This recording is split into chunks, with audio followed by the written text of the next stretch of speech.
Welcome to this week's edition of the Casual Shooters Podcast, your premier podcast for the casual shooter.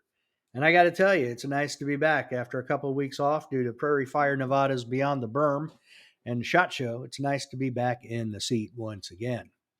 Now, this week's guest is an Area 8 shooter with a J. Beal basement, but we'll get into that when we're talking.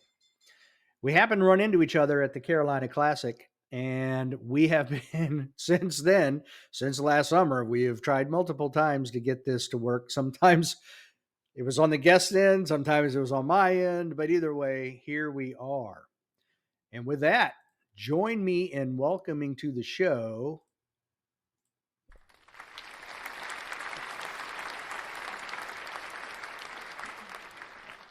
Mr. Noel Zarza. How you doing, Noel? Good, Dave. Good. Thanks for having me. Thanks for being on. So we're going to have to get to that basement at some point. Yeah, so I would just say that,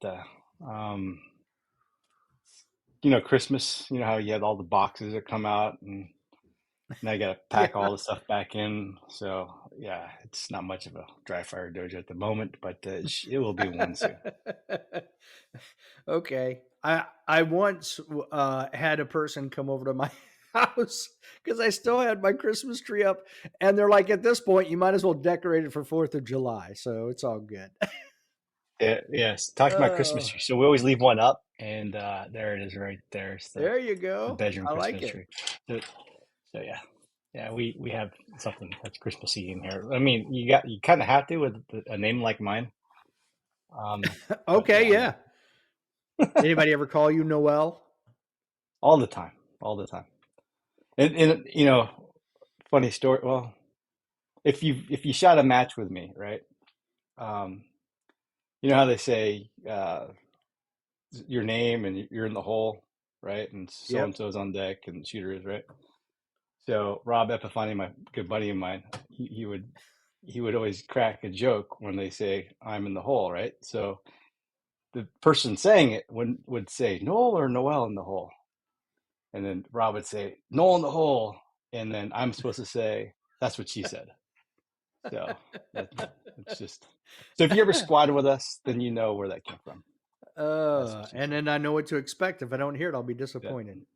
Well, Hmm. it really depends on if they're doing it. Like me, when I'm the timer RO, I would just say three people's names because they get it, and that's a little more, I don't know, efficient. So Right. anyway, yeah. All right. So Noel, what I normally do is throw the hard questions right up front on you. Okay. Oh yeah, oh yeah. So we're going to hit you with the icebreakers. And number one, favorite movie. Okay, so easy, but let me tell you something. My background in movies.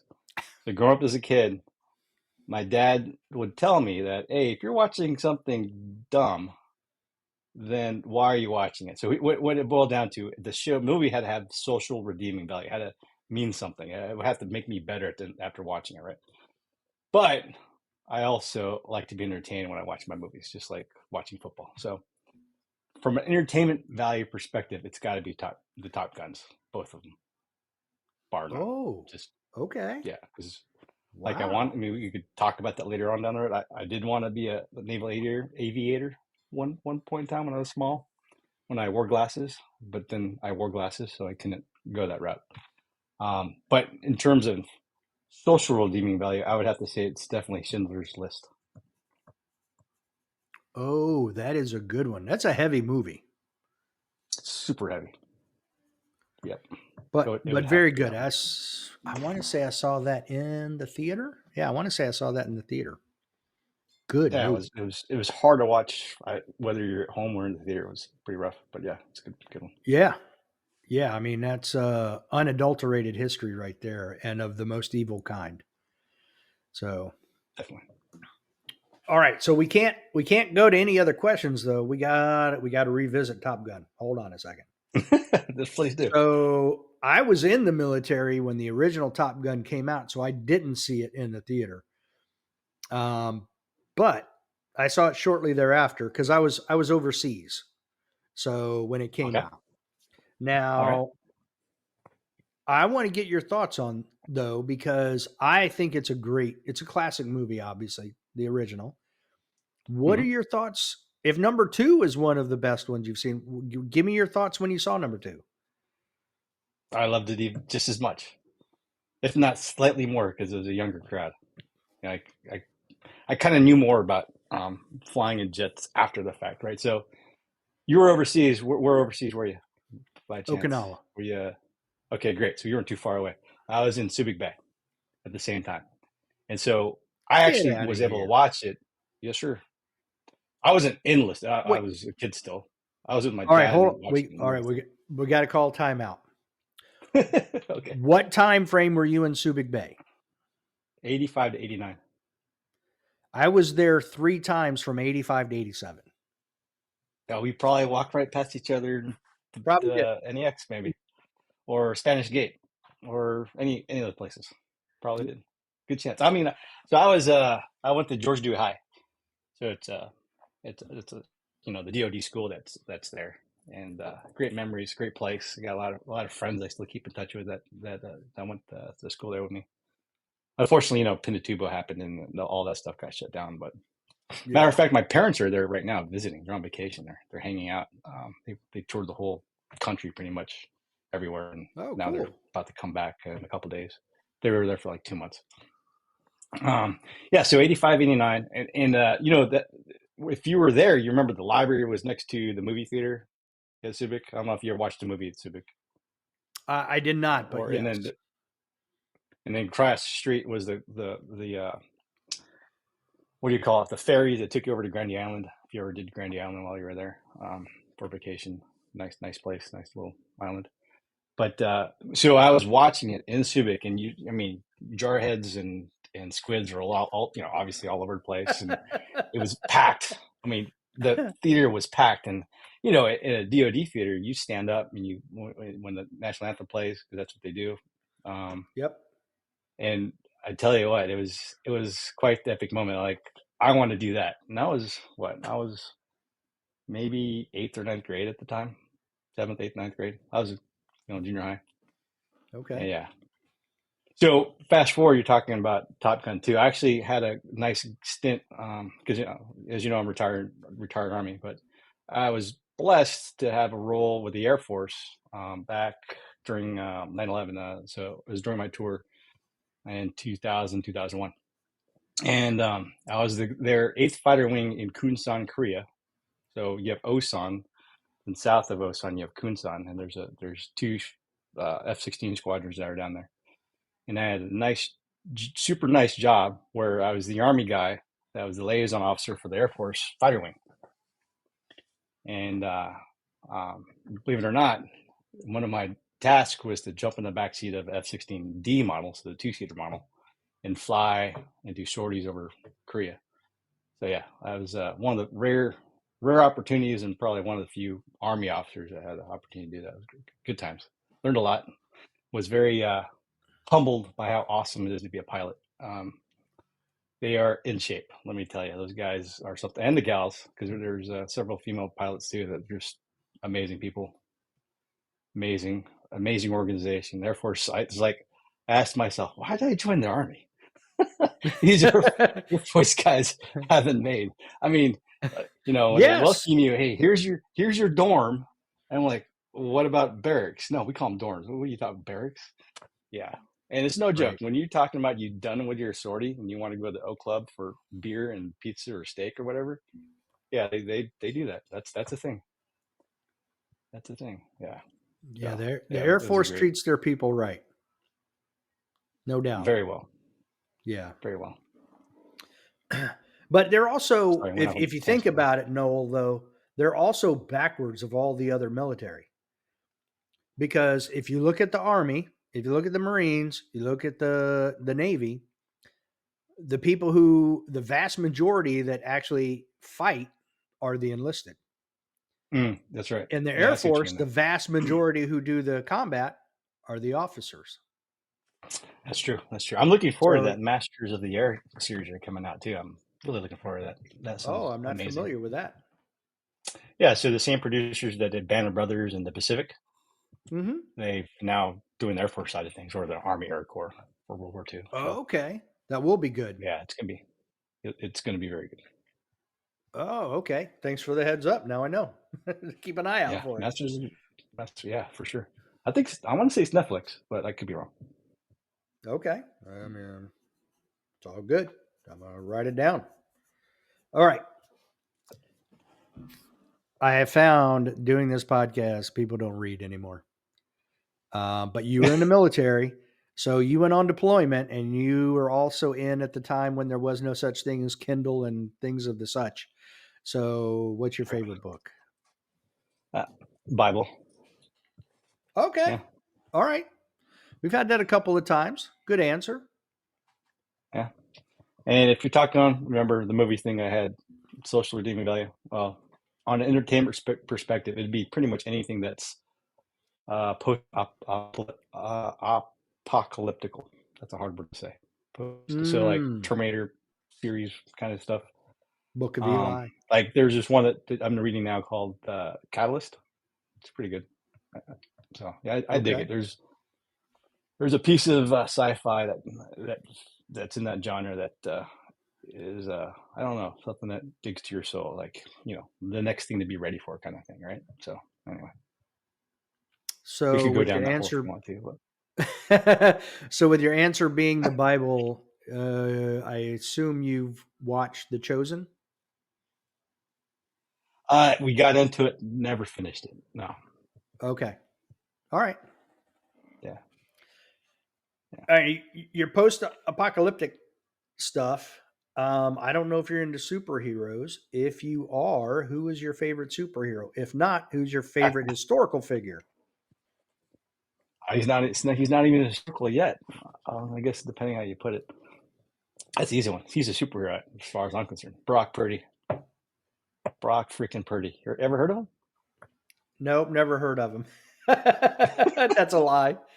I Yeah, was going to man. ask you, how are you a 49er fan?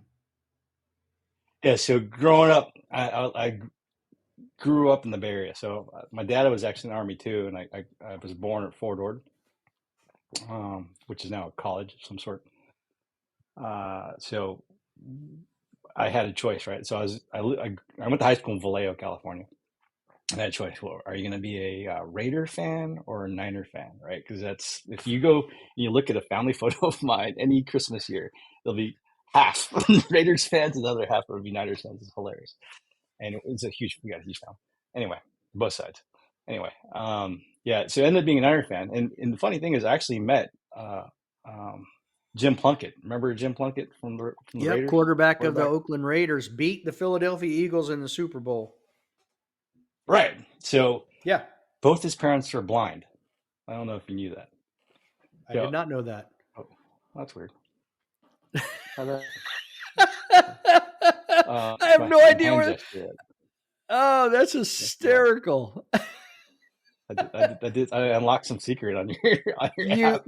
Well, I downloaded the widgets for that, but I didn't know that. Hold on a second. Does that? Nope. Only you have the magic, Noel. I, I'll have to figure it out. Yeah, I don't know what So, you did there, mention. but that was hysterical. So Jim came to my kindergarten class and talked to us, Mr. Plunkett, and told us this whole story. Right, I remember this vivid night and day. I said, "Oh man, he's such a great guy. I wanted him to be my team." And then this team moves from Oakland to LA or whatever. It's like I can't be a Yeah. fan of a team that just moves constantly, right? So and plus, you're talking about Jerry Rice, Joe Montana, you know, Roger Craig, um, all those guys. And yeah, it was kind of given I'd become a Niner fan. So that's how. Okay.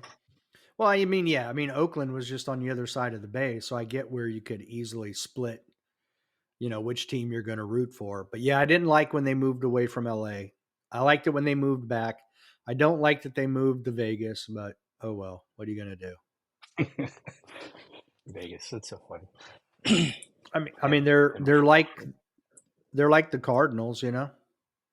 that's true. And the Rams. Yeah. So moving around, not a fan of it. Oh well. And San Diego is no longer San Diego. They're now the That's Los true. Angeles That's, Chargers. were you ever So stationed in the West Coast, or were you mainly East Coast? I was East Coast and Okinawa, but my dad was a Marine when I was a kid. So we lived in Pendleton, so right outside of LA. Oh, very nice. Okay, good, good, good. You No, say so I that. know Back then it was nice before all the politics got involved. it's. I mean, the base itself is still nice. I mean, so Oh yeah, yeah, so th- my dad worked over at Mare Island, right, in Northern California, or the Bay Area. See, we called Northern California. Most people call the Bay Area Northern California, even though it's like in the center of California for some reason, right? yeah. I'm Right. sure you know that. So when that base closed, my dad got a job at Miramar and retired from there. So they still live down there, and my brother does too. So we still call Southern California home, and when we do go back, we always hit the beach in Camp Pendleton because the beach at Camp Pendleton is fantastic. It's probably the secret of California. Basically, is just that beach is pretty cool. Yeah, we had. I can still remember. I was halfway through my third grade year, and it was the bicentennial, 1976.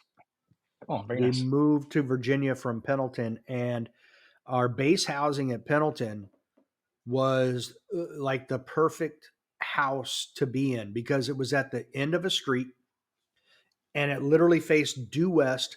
So nothing was impeding our view, and we had a wide open view of the bay. So you could see the tankers, everything else out on the horizon. It was just an amazing view. It's a I'm nice not a place. I mean, it's fan of the huge. It's a politics. Oh, it's giant. Look, I was telling huge somebody place. the other day, I said, geographically, it is the most beautiful state in the country. It has everything: Hmm. deserts, lush Mountains, woodland, trees. mountains, volcanoes, beaches, desert. You literally have everything there. So Yeah. you cannot beat it. Because like I've been to California as an active duty Marine twice. I went to Bridgeport, California for cold weather training. Absolutely loved it. I would have bought property and stayed there for the rest of my life. I can we and this was, we were, you know, out doing stuff in 5-degree temperature. Woke up one morning and there was like 2 feet of snow on the ground and it was 5 degrees. I don't care. I'm a cold weather person. I'm not a hot weather person. And the other time was um, I went to San Francisco as a scout sniper instructor because we had people at the naval base there uh, that I was training. So I did a mobile training team from Quantico out to San Francisco for a week, trained those guys, and then came back. So That's I cool. was never That's stationed not out there, but I Presidio. visited. Where was that at? What's that? That wasn't Presidio, right? So which is that? Was that No. Alameda? Um, I'm trying to remember. I don't remember exactly where it was now. And it was the Marines have a security force detachment there, and that's who I was Hmm, training for the week. So I flew gotcha. out there with some guns and some stuff, and it was just, if I remember correctly, it was just me. So Nice. it What a was, nice yeah, it place. was fun. TDY. It was a TDY in San Oh Fran yeah, before it just went downhill. Yeah. yeah, Oh well. exactly. But man, it was windy and chilly. It was winter time, so it was like in the 50s with 20-mile-an-hour winds. Those winds were crazy. I say 20 was actually more than that. But all right, favorite gun and caliber of all time. Now they don't have to be married together. It could be an AR-15 is your favorite gun and a 22 is your favorite caliber. But Yeah, I'm gonna have to be kind of biased. I think it's that is kind not of allowed, sir. yeah, All right, that guy well, right that is there. pretty. Gerson, Oh yeah, yeah. what? Okay. So yeah, this is my training gun because it's got the funny red grip. But um, So is it's the this your Gersan. limited optics gun? Yes, yeah, definitely. Okay. It's the All right. Tell them what we're looking at. 2311, but okay. So this is a Gersan 2311 What is 2311? But this would be the prototype version. So it does come on rail, right? So you can put a flashlight if you wanted to, but in this case, it's been remilled, so it's a competition model. So it was what do you call it?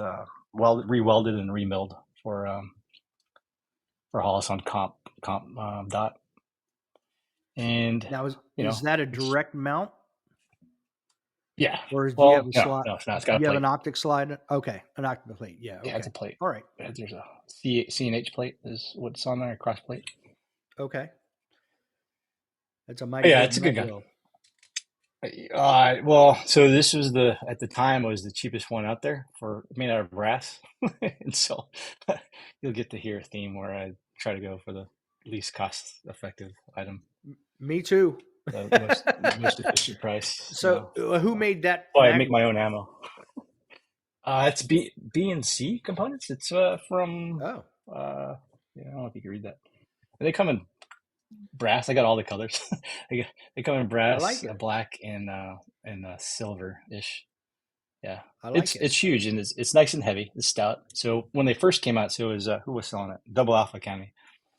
I think they had a misprice because they're way cheaper than what a Magwell should be. They're like $80, $79, and then when I picked up another one, they finally got the price back up. But I got lucky. I got the first two at underneath that $100 mark. So, Nice. but for brass, it's a nice gun. I'm still waiting on another grip from who do I get my grips from? Masterpiece Arms. Okay. There's an 18-week lead line, and they're actually sticking it to that 18 weeks. So I won't see it till February. Oh, 18 wow. weeks, man. Oh, Okay. long time, So 4.5 months. Yeah. Goodness. basically. Yeah, I probably ordered it when I saw you last. It's probably what I ordered. All right. For, So feels like caliber forever. wise, what's your favorite? It's 9. It's easily 9 Nine. nowadays. I mean, Okay. I would have said 45 back when they didn't have the small pistol primer debacle. So I can't stand 45 now because I manually have to separate the brass, and that's a no go for me now. So I try not. I mean, I have a lot loaded up, so if I wanted to go back to it, I could, but that's a nightmare. Like it'd be great if they went back to just one pistol primer size in 45, but good luck. That's not happening. So do you still load 45 or do you just load 9 now? I just load 9 now. My press is only set up for 9 now. Okay. I could reset it to 45, but I loaded up all the all the bullets. Like, oh, did I? Oh, I don't know if I did or not. I might have another box of two, whatever's in that box left. But yeah, no, just 9. Make Okay. my life easy. Because the limited optics is basically what I'm going to shoot this year. If there's a classifier match that happens, then I'll put my neck out for revolver. Just go one go at it and get classified in revolver. But aside from that, nah, it's all limited optics. Rest of Revolver. my time. That's like right out of Oh left yeah, field. so yeah, it's out. So I'm classified in all the divisions in A card, not the fake A. Well, you know how you have an M card and then everything else gets boosted up to A. So I Yeah. I do have M card and PCC, but we don't talk about that. But all the other divisions are 75% or better, right? So except for revolver, I haven't classified yet. So that's what's one. I don't know, whatever. It's because that Okay. USPSA website, right? Because they give you those little circle things that tell you what you're classified in. Got to have all the Oh, circles. yeah, I got to make an Instagram post on that or something one of these days. I don't know. Oh goodness. But Uh, it's truly ballers. Those guys that have the GM card and all that stuff. It's like, wow, how do you? That's a lot of time spent on every division to get the GM card and all that. That's amazing. I don't think there's a lot of yeah. folks that have that either. Maybe one or two. Yeah, probably probably not that many. All right. So the last question I like to personalize to the guest, and that is tell me your favorite memory of being in the army. Oh, this is the personal question. All right. Yeah. Wow. Geez, that's a tough one because it wouldn't be in the army if I said it was flying in a backseat F-16. That wouldn't But be you so. were in the army when you did it, so Yeah, but that's not with the Army, right? That would be unfair. There's so many. I don't know how to pick just one. My best memory in the Army was when the Air Force took care of me. That's the easiest one to remember because I mean, it goes back to that pilot mentality. You know, they treat you like a pilot, so Yep. um, you're in your own little world, right? I mean, you got your crew chief and you got your jet. You get to listen to the intel folks talk for a little while, and then you go do your thing. Yeah. Um, Man, that's a tough one. I would have to. We might have to circle back on that because uh, there's just so many. Like, I feel well, like I feel like so we just joined a White House briefing. We're going to circle back to that. yeah. So I would probably venture out and say it's probably the time. So I was deployed several times. One time was in Iraq. I was a MIT team chief, and as a MIT team guy, you're hanging out with Iraqis. So we're on an Iraqi base, and we literally had to grab all our gear, throw it in the back of a Humvee, and drive to where the range was, right, to go shoot. And the range was actually on the Iraqi facility side. So there's just imagine there's an American side over here, and then there's Iraqi, but we're joined with the fence that we come across. So we live on their base, but we have our own cantonment area, if you will.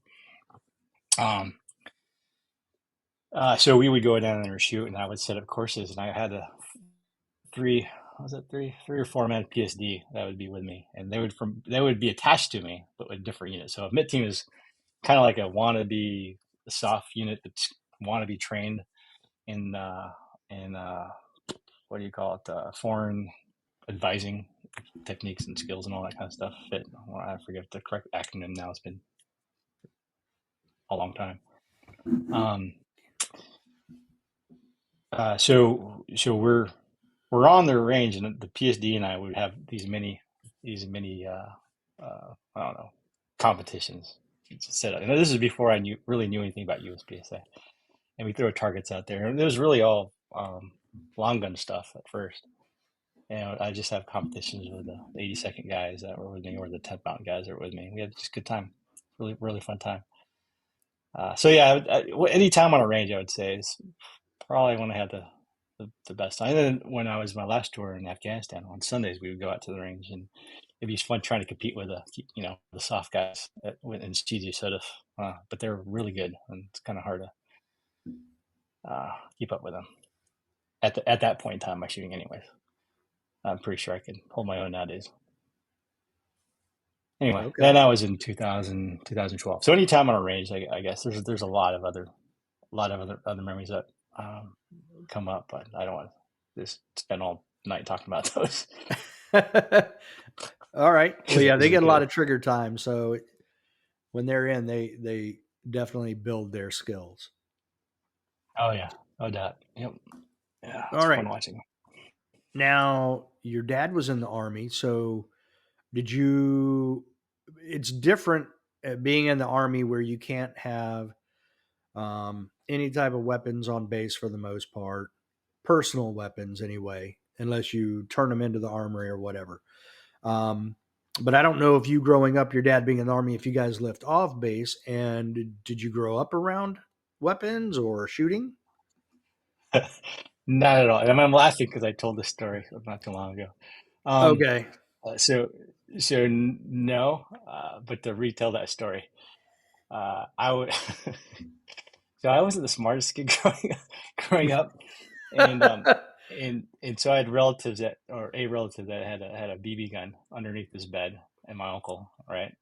And I'd be visiting my grandma's house, and I would sneak it out, and go in the backyard and shoot it, right? And yeah, let's just say I did some really silly things, but that was only because again we were in California, and my folks are very um, um, non-Republican, which is kind of weird because I ended up being Republican. That's nor here nor there, but anyway. And so we were really non-gun, so we didn't have a real firearm in the house growing up. But at some point in my time, I guess my dad realized I was going to join the army. I was going to follow in his footsteps, and so he bought me this biathlon pellet gun. Once I want to say it was a 22, but it's probably a 177 caliber, and it was a break barrel, right? You had to break the barrel, put the one round in, close Okay. it back up, and you got one shot.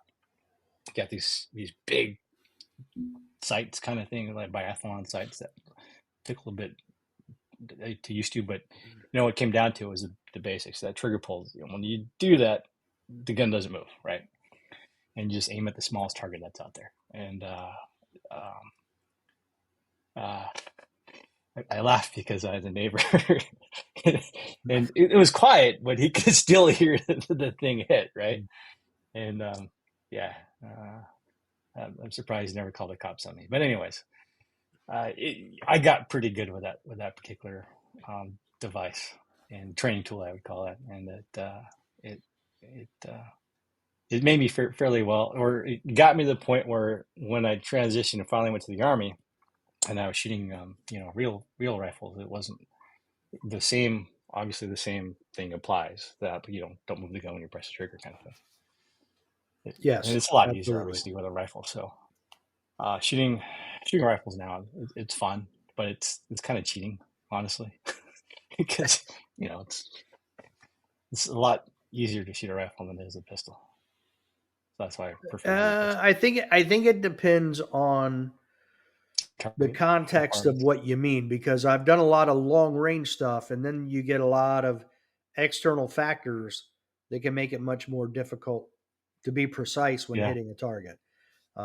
No, But if you're I talking agree. like You're right. 300 yards and in, I would agree it's easier. Yeah. Yeah. Yeah. That's all I'm talking about. 300 yards in it. Okay, then yeah, that's pretty simple. I mean, because you have minimal external environmental conditions that affect the trajectory and the flight of the bullet. So yeah, it's much easier. I would agree. Oh yeah. Oh, Now, I applaud anyone who's a sniper, because I had one of our trainers, or one of our sergeant NCOs in one of my units was a sniper, or yeah, was a sniper. Actually, a couple of them were. And before any of our guys went to sniper school, we would have a little mini course, if you will. He would kind of indoctrinate them and have them understand what they're going to have to go through and be ready for and all that stuff. And I'd listen to, I forget what it's called. It was something games where you have to look at a piece of paper or objects on the table and you have to memorize them really quick, and then you Kim's only have game. like 15 or Kim's games. That's it. He would do that Yep, to us, and I'm like, oh yeah, it was a good little drill. I did that to paramedic students It's good stuff. It's really good stuff. Keeps you on your toes, because let me tell you. it does. But the thing that I was relating to them was you get on the scene of a trauma victim, and you're very focused on your patient. You've got to move them. You've got to get them out of there. You've got to do stuff, but you also have to note the position they're in, what the Mm. situation was. If they fell off something, how high was it? So if I could get them into seeing stuff for a brief amount of time and remembering it, when they get to the hospital or the helicopter, wherever they're taking their patient, then they can relay more information to help paint the picture of what happened and what injuries this person might have. So I'm Totally makes sense. the only guy that I'm aware of that has ever done that, at least in our system anyway. But No, it definitely applies. I mean, especially if it's like a vehicle accident, and yeah, absolutely. and you need Were to they know wearing a how the seatbelt? vehicle Were they escaped. not? How deep was the intrusion? Where was the vehicle impacted? There's so many different things that one quick, 30-second look should be able to answer all of those questions. Right. Definitely, that's good stuff. Now, you said earlier that initially you wanted to be a fighter pilot, but you wore Hmm. glasses, so you were disqualified. At what point did Hmm. you decide, you know what? Instead, I'm going to join the Army? Um. Okay, so this is a great story. I actually out of high school, I was actually had two two two. Oh, I did it again. There you go. The balloons. All right. For the people just listening to the podcast, twice he's activated some balloon widget and he's got balloons going up his screen. They're virtual, but it's hilarious every time we see it. Oh, go ahead, Noel. That's so awesome. Um, so coming from a military military family. My dad was enlisted. My grandfather was enlisted, and my great grandfather, believe it or not, was enlisted too. So every one of my family was enlisted. So I was actually looking at joining the Marine Corps, believe it or not. And so I had two tracks I was looking at. One was Marine Corps, and the other one was getting accepted to what's called a military junior college. So there's only four in the country. One being here in PA, matter of fact, Valley Forge. You got New Mexico Military Institute, where I went. Then you have Georgia Military Academy, and then you have Wentworth Military Academy. And the day the recruiter was in our house, right, it was with the swear me in. This is the Marine Corps recruiter, right? That day, my parents were around, and then you got to imagine we're at the dining table. We're about to make this legit, right? And here comes the mailman coming driving his little Jeep, and my mom, she didn't want me to be enlisted, so because my dad was enlisted, and they had some drama. But anyway, so mailman's here. She says, "Stop! No, we're not doing this." And I'm like, "Well, the recruiter's right here." So what happened was I applied a couple of colleges before the recruiter showed up, and I made the silly mistake of not waiting for those letters to come in and say, "No, you're not going," or "You're not accepted," right? So she runs out, she gets the mail, say, "You got one." This one was for Wentworth, and I was accepted. So I'm like, I don't know. Should I be enlisted or should I try to be an officer? It was kind of not really hard of a No-brainer. decision. It was, yeah. Yeah. And I got the second letter maybe a week or two later for New Mexico, and because it was closer to California, that's where I decided to go. And it's kind of. Oh, okay. Well, hold on though. What we skipped right over how you told the Marine recruiter no, and he had to leave. Yeah, that was kind of rough. Good thing Yeah. my parents were there, so they they, they covered for I'm me. sure your But mom had anyway, no issue saying get out. yeah, yeah. I kind of blocked that from my memory. I don't remember how it went down honestly anymore. But yeah, I just remembered it. I did not list that Okay. day. It was, and to be honest, for all things being equal, I think I made the right decision. So Oh, yeah, 100%. and the reason 100%. why is that the reason why is it kind of launched my knowledge of what it takes to actually go to so the military junior college program is accelerated. It's a little different, and I could go into that. But really, I have four kids, so two are boys, and from that experience, for me at least, allowed me to understand. Okay, this is how this is. If my boys want to go through ROTC as well, they could do a different track. And so I studied it, I learned it all. Long story short, my oldest boy is at Shippensburg University now with a 3-year scholarship, Purple and Haze, Jimi Hendrix.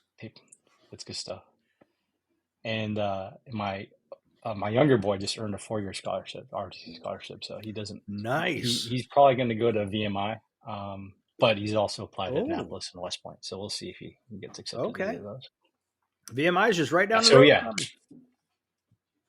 is it really? Yeah. So we Well, a toured couple it hours, back but in not November. that far away. Yeah, it's nice. Okay, it is amazing.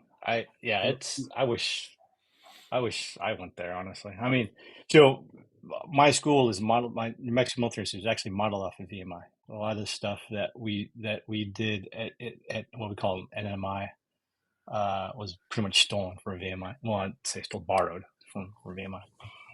Okay. But Wow. there's so much history in VMI. I mean, so I was walking through VMI. Did you know Chesty Puller went there? I I bet did you didn't not know know that. that Chesty Puller went to VMI. Nope. Yeah, he went there. So he was going there, and then he quit because the war was going on. He said he wanted to join the war and jump on board. So that's what he did. Um, Which Patton went war? there. World War One? One of the wars. It would have to be one. I would imagine, right? Because he was kind of old during two, wasn't Yeah, I want to say he was already in World War Two. He's already like a major or something like that. he? Yeah. The Yeah. So it had captain. been one. So yeah, I mean he didn't just yeah, it's probably World War One. Who else? I You have a said picture of Patton? it. I'll have to share it to you. I'll have to send it to you because I do have the picture of the plaque with the year on it. I just honestly don't remember anymore what it said. Okay. But yeah. it's pretty cool. So he went there. Patton went there for a year. I don't know if you knew that. George C. Now, Marshall went there.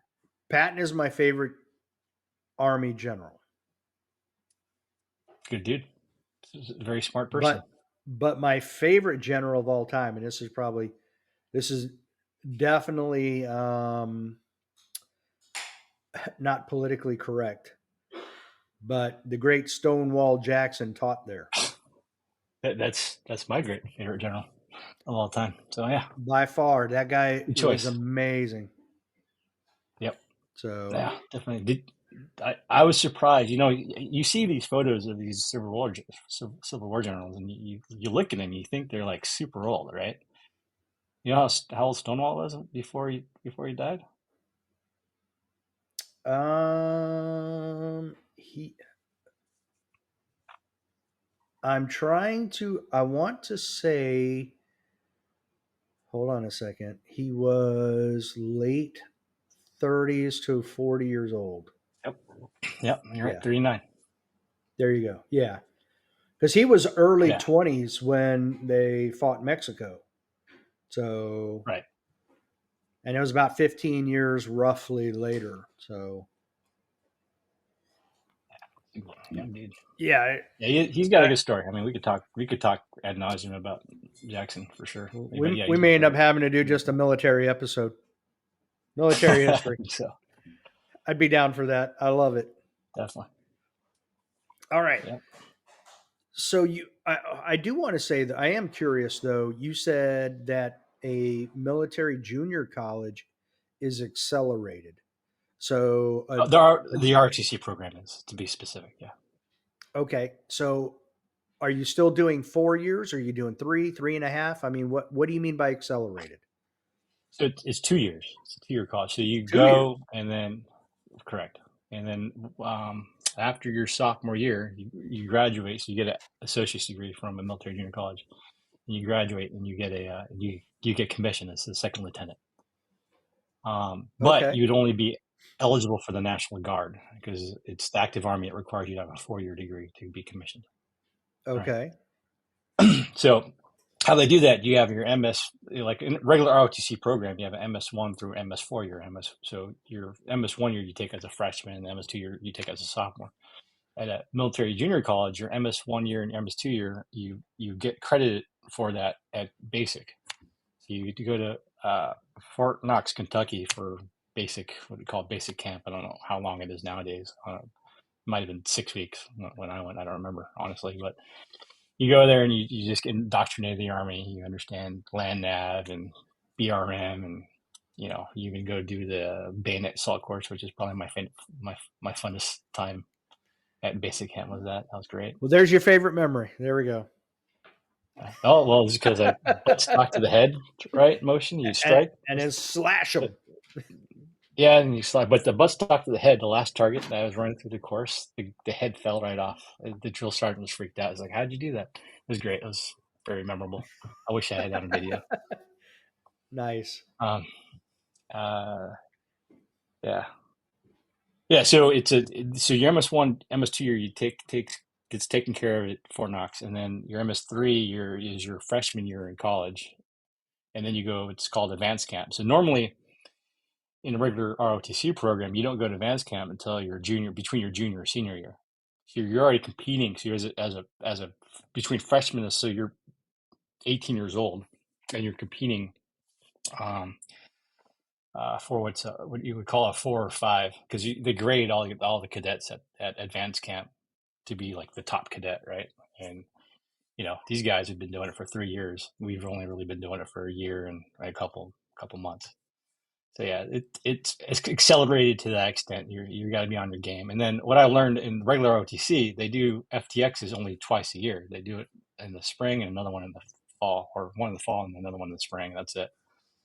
And a military junior, at least the one I went to, a military junior college, we did a FTX every week, or I'm sorry, every month, and it was pretty grueling. I'd come back like the washout rate was pretty high, right? I mean, let's say like for my year group, we had 350 uh, that went to basic camp, and um, probably maybe 110 of them actually made it to the school. So about a third made it Wow.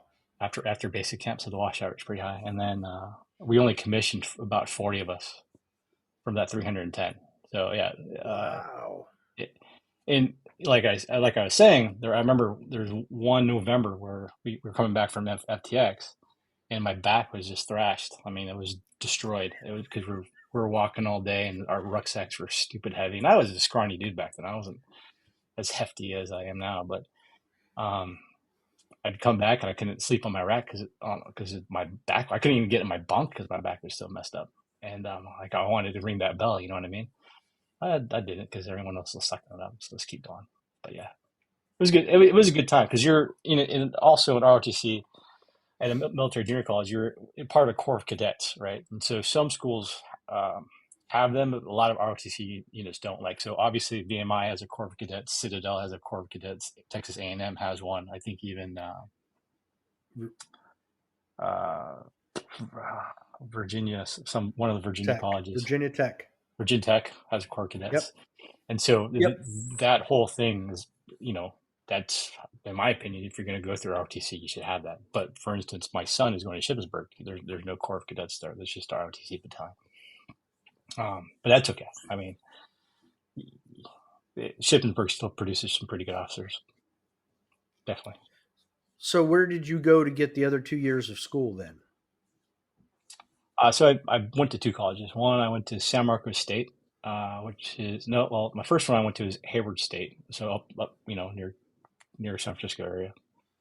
Hayward State's now called Cal State East Bay, so they changed the name at some point in time. And the reason being is I was going to move back home with my family and just commute, but because they moved down south, my folks moved down south. I ended up staying with my aunt and my grandmother.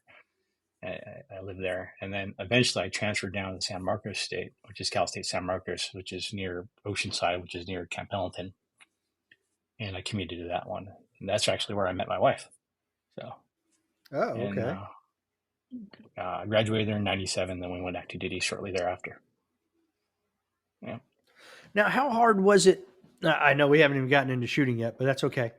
How that's hard right. was it? So you went through the. Were you in the guard then after your 2 years? Correct.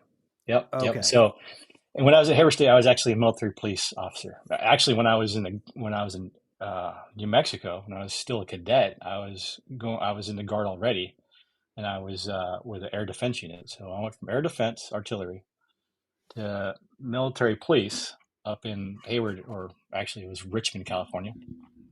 And Hmm. which, interesting enough, that unit actually had several war stories, but it's the wrong kind because it was during the Rodney King riots. They got activated and they had to do some stuff that's probably not nice to talk about. And then I moved south, went to join the armor unit in Escondido, and I stayed in armor after joining that unit. So I still had the option after graduating to transfer into another branch if I wanted to. But the California National Guard there down south took really good care of me. They sent me to 3 schools before I went active duty. I was able to go to basic under their dime too. The federal government didn't pay anything. California did. So, so that's kind of neat. I kind of owe California something now, I guess. But they sent me to infantry mortars leaders course. I learned how to shoot mortars and carry mortars, which is not fun to carry, um, but it's still Mm-mm. cool to shoot. A lot of it's still cool to shoot. Yeah. And Did you have to carry then the I base also plate? no, I carried the Okay. 81 tube. I got away from the base tape. Okay. So the 81 tube though, that's no joke. That tires you out Okay. easily after a mile or so. So yeah, it's not no fun. Um, and then they also sent me the scout platoon leaders course. So I got to do some scout stuff and Humvees and M3s and stuff like that. So it was good times. Okay. Now, where did you retire at? Also out of California, actually. So my last duty station was Fort Irwin. So I was Okay. Isn't that a land of the tank Black Horse. base? It's what's called the National Training Center. So it's the Army's version of 29 Palms. So Right. if you For if some you reason, think I always 29 think it's Palms, armor. It is. It's armored cavalry regiment. So 11th ACR is the what do you call the world class Op 4. So whenever Mm, rotational unit trains over there, they get a fight against us, and so yeah, we kind of put the kibosh on okay. their plans for fame and glory and all that. They get humbled pretty quick. Yeah, it's easy. I mean, once you know the tactics of your weapon system and you know the terrain, if that's your backyard, if you lose, like so when I was there, if you lose your job, right? Oh, Yeah, you don't command anymore, right? At least that's how it was before they went away from HIC or high intensity conflict rotation. So when I was there, they were coming back to it, but they were still doing the whole what do you call it? Rotations that had uh, man, drawing a blank here with the names of civilians on the battlefield and terrorist cells and all that kind of stuff. So it wasn't high intensity. It was multi something. I forget. Um, okay. yeah, but when I was in 1 4 Infantry, that was in Germany. When I commanded 2 companies there. There, if you lost the mission, if you lost a fight, you get fired. So it was little Wow. well, again, you're not supposed to lose. You're trained with the best. You are definitely That's um, the old you definitely that's know the your old weapon system. zero defect mentality It kind of is, but the odds are stacked in your favor. in your favor to an extent. I mean, so yes and no. It's just that your guys are just that freaking good, really. They know where all the keyhole shots, at least at Hohenfeld. We knew where all the keyhole shots were through the forest because it's Germany. So yeah, a lot of trees, a lot of roads that we knew that the rotational unit didn't know how to get through, and yeah, we would mop them up pretty quick. Okay. The idea is if you won the battle without having to deploy the reserve, right? Then you smacked them pretty good. So I'm still Okay. trying to think. Full spectrum warfare. That's what it was called. Sorry, we were Oh, blanking. okay.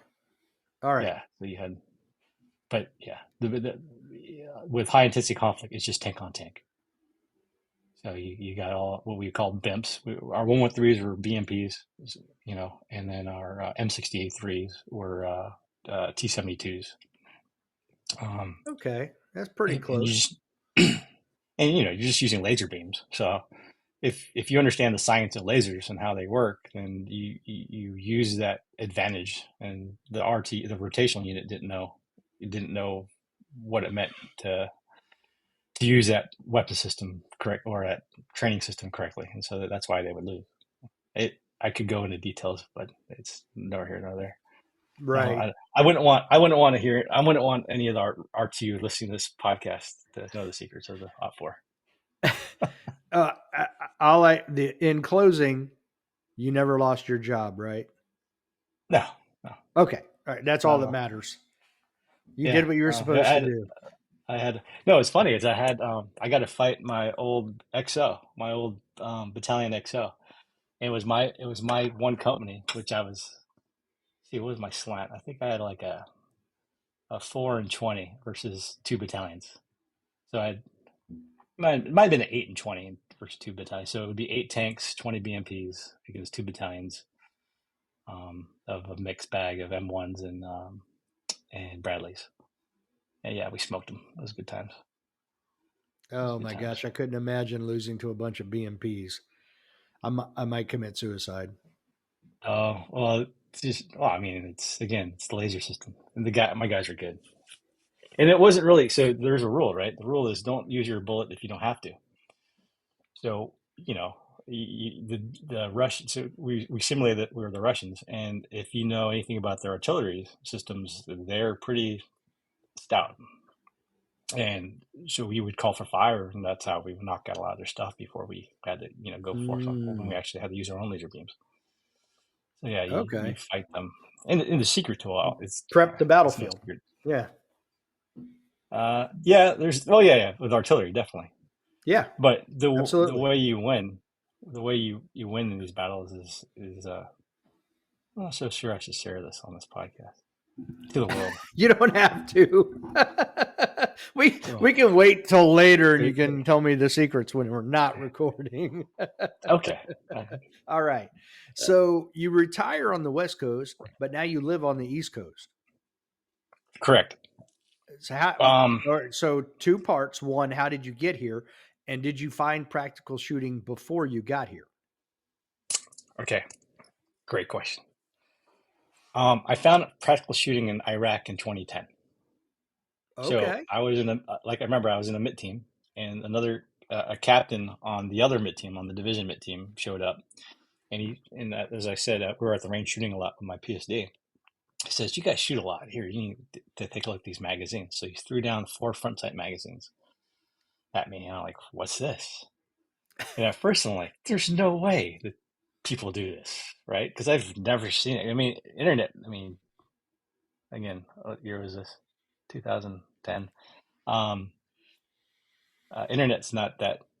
I mean, I'm in Iraq, okay, so it's slow. It's not fast, and then YouTube is still on the fringe. I don't even remember. I don't even know if YouTube was that big of a thing. I'm sure it was, but I do remember a Travis Tomasi video because that guy could reload, right? Um, so I opened this magazine up and I'm reading, going through. It's like, wow, I've read every one of those. And so, long story short, by the end of that tour, I had a whole bunch of stuff waiting at my parents' place. Like I had a Dylan press. It was nuts. Their garage is half full Were of just Were stuff. you married at this time? Uh huh. Yeah. Okay. All right. And your wife was aware you were buying all this stuff and shipping it to your parents' house? Yeah. I don't remember exactly. That's, Okay. Your secret's that's safe for with sure. me. Yeah. Yeah. Yeah. Okay. Uh, So Yeah. you, Well, it, it's I mean, I had a it's reloading. you're stuttering a lot, Noel. Yeah, you gotta learn how to reload ammo because it's cheaper that way. I can justify it, man. It's like, well, I'm not here's a white box disagreeing of with ammo, you. and this is $14. Here's the one I made, and it's $7 or whatever it was back then, Oh, that right? was funny. Okay. All right. So you had all this stuff waiting at your parents' house. Yeah, yeah, I did. And so that was 2010, and so I learned how to reload. That was probably the biggest thing I got out of that. And then I think I made the mistake of buying an Uncle Mike's holster, so I realized that's probably not the way to go. Excuse me. Mm. And this was a time when I was really uh, really dumb about it all, like not knowing the difference between a tactard, I guess, and a wannabe because they're really close, they're really similar, but. Yeah, I was total wannabe. Um, until I realized, man, I can't shoot because like it wasn't until 2014 I went to my real match. My first actual match was 2014. So 4 years later, I was actually after I finally retired. I was in Illinois. A good buddy of mine, Mark Castro, took me to match, and so I realized watching all these guys that are non-police, non-military dudes, and they're just kicking. I'm telling you what, if you're C class, you're better than the average army dude shooting a rifle if you're C class. I'm not kidding. Um, if you're if you're B class, you're better than most average army dude shooting. Yeah. So I learned quite a bit watching the dudes that do USPSA, and oh, this is how you should do it because uh, there's there's this thing about understanding your craft, right? And I guess it's kind of like the same thing for police officers because like if you take a look at your normal police officer, maybe two of them compete, right? The rest of the time they're out fishing or something, Right. most of them or whatever they do on their free time. But like I could tell you when I was living in Illinois, a good buddy of mine, he's the only one that shot competitively out of his entire police force. Of course, he's kind of a he's also a GM too. Um, But yeah, it would be funny. It's like, how come no one else from your department shoots or comes out to matches with us? And that's just not their. It's like, okay. And sometimes you gotta come back and look at that though, right? Well, why is that? Well, I think at some point, if that's your profession, right, you don't want to show how bad you are to the public, right? Right. That Yeah. would be so slick. So yeah. Anyway, I'd say, hey, if it gets you better at your job, then why wouldn't you do it, right? But I don't know. It's different strokes for different folks. I mean, same questions asked about USPSA in general, right? Like, why is there only 40,000 members? And I think the number's going down, but if you take in the grand scheme of how many gun owners are out there, why aren't there more people? Like, I'd like to know what the Yeah. numbers are for like Glock, the guys that do the clock competitions or whatever NSSF has, or even IDPA. I don't even think IDPA is close to 40,000, are they? Like, I've never looked it up, so I don't know. Yeah. I haven't looked it up either. I am a member of IDPA, but I haven't looked up to see, what their numbers are. Yeah, I don't know that they would be the same as USPSA, but I agree. I mean, if even at 40,000, I mean that's when there's 100 million, they're claiming 100 million gun owners, right. then it's literally not even a percent. It's nothing. Correct. Yeah. Yeah. Yeah. It's odd. It's odd. And even of that 40,000, right? Only a fraction of that are hardcore competitors that dry fire religiously, Yeah. so And out of the yeah. 40,000, what, 2,500 people vote? That it just blows my mind too. It's like, how's that even a thing? But that Hey, mimics the general population, you know? that's true. Well, you're right. Yeah, that's true. I mean, when there's, well, it would be more of the general population that votes, but it's only half The of the ratio. population. Yeah, so it's Yeah, I get what you're crazy. saying. Yeah, yeah. So 2014. So you learned about it in 2010. 2014 is your first match. Where was that at?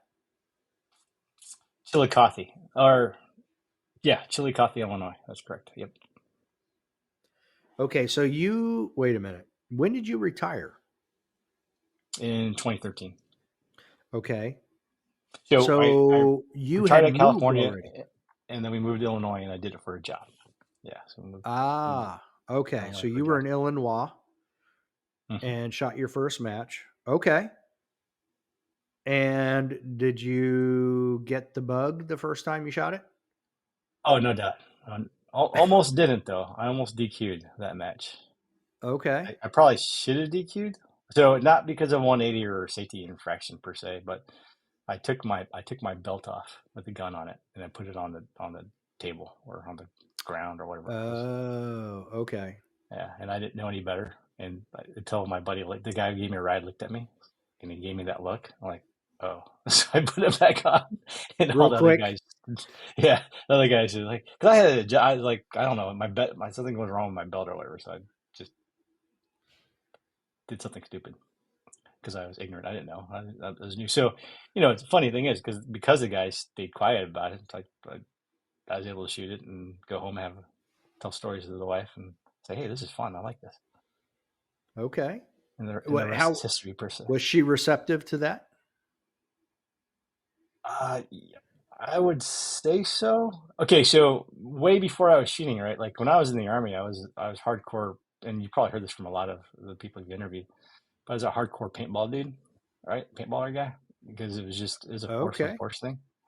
It was a dynamic of adrenaline and pulling a trigger really fast and throwing a lot of paintballs out of a barrel to try to hit your opponent and stuff like that. But I was uh, I was an adrenaline junkie, and I was what you'd call the snake guy, the guy who wanted to get down the deep in the enemy lines per se, and try to get at least one guy before I get out. Anyway, um, that takes a toll on your body, that that whole paintball thing, and yeah, I wasn't ready to do that anymore.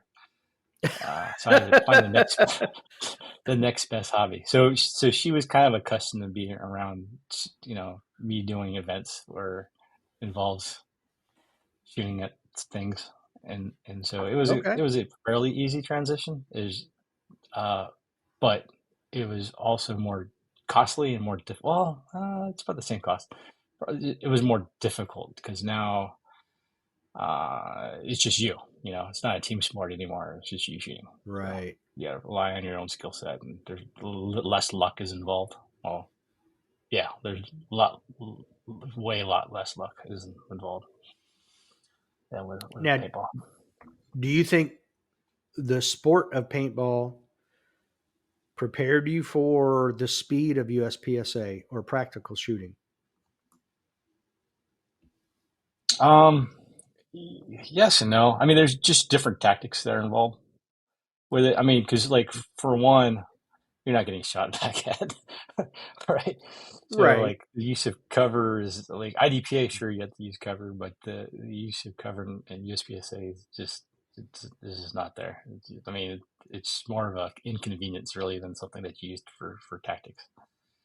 I mean, you could go all tactical on USPSA if you wanted to, but that's just slow, right? But um, yeah, I think where paintball comes into play is being able to what do you call it when you uh hip shoot, I guess is what it would be, because you're doing a lot of hip shooting in paintball. So if you know your barrel is and how the ball's trajectories come out of your barrel to hit your opponent, then it's kind of like blind fire, really. I mean, uh, so what I'm saying is that especially with that new device now, the virtual thing we were talking about, the Ace. Yeah. Yeah, it's so realistic where at some point in time, folks I'm some of the scores I've seen are like just insane. It's like the dude's gotta be doing that like blindfolded and he's just ripping the trigger and he's indexing it by memory because like I don't know how they get those hit factors.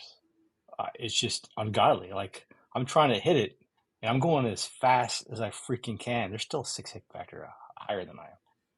And it's just insane. It's like, okay, there's got to be a secret to this. And yeah, those guys are good. And I'm thinking that the reason why they're good is they're literally point shooting. So yeah, I would say in terms of relationships between the paintball and shooting, and actually in this case now virtual shooting, is that you get accustomed to where that gun's pointed at, and you already know where it's going to go as soon as you pull the trigger, without even having to worry about the sight so much, right? Because that's the next evolution of shooting, is that if you're so in tune to your gun, kind of like there's a great video of Casey Eusebio shooting one of Steel Challenge stages blindfolded, super freaking fast. Did you see that?